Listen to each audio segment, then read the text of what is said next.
Very early in the morning, the leading priests and elders of the people met again to lay plans for putting Jesus to death. Then they bound him, led him away, and took him to Pilate, the Roman governor.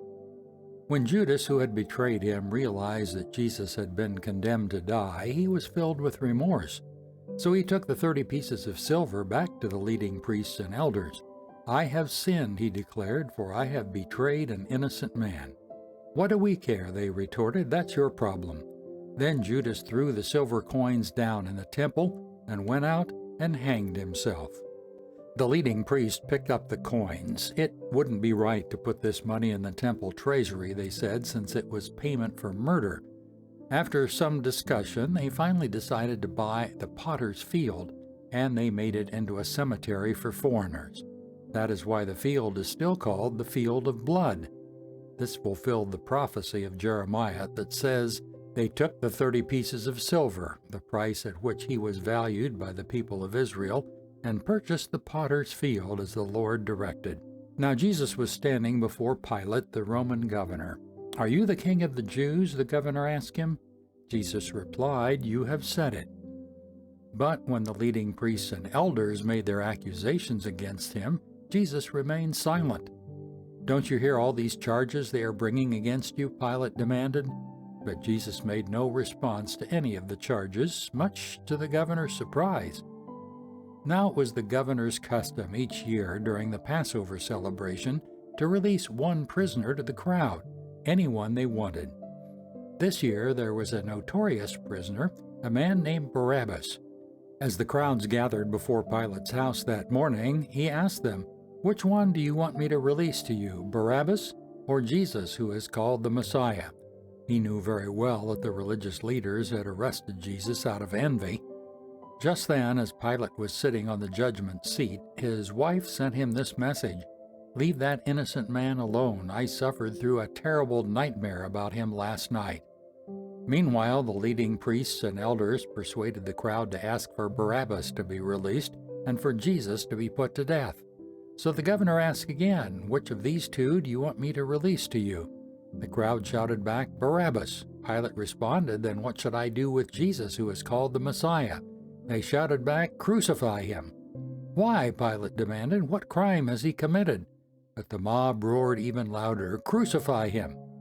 Pilate saw that he wasn't getting anywhere and that a riot was developing, so he sent for a bowl of water and washed his hands before the crowd, saying, "I am innocent of this man's blood.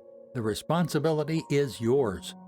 And all the people yelled back, "We will take responsibility for his death, we and our children." So Pilate released Barabbas to them. He ordered Jesus flogged with a lead-tipped whip, then turned him over to the Roman soldiers to be crucified. Some of the governor's soldiers took Jesus into their headquarters and called out the entire regiment. They stripped him and put a scarlet robe on him. They wove thorn branches into a crown and put it on his head, and they placed a reed stick in his right hand as a scepter.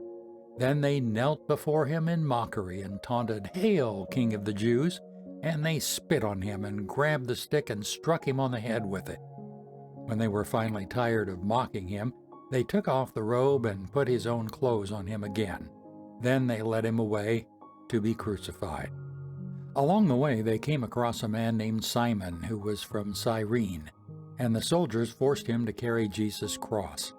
And they went out to a place called Golgotha, which means place of the skull. The soldiers gave Jesus wine mixed with bitter gall, but when he had tasted it, he refused to drink it.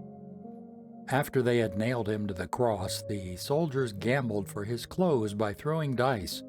Then they sat around and kept guard as he hung there. A sign was fastened above Jesus' head, announcing the charge against him. It read, "This is Jesus, the King of the Jews." 2 revolutionaries were crucified with him, one on his right and one on his left. The people passing by shouted abuse, shaking their heads in mockery. "Look at you now," they yelled at him. "You said you were going to destroy the temple and rebuild it in 3 days.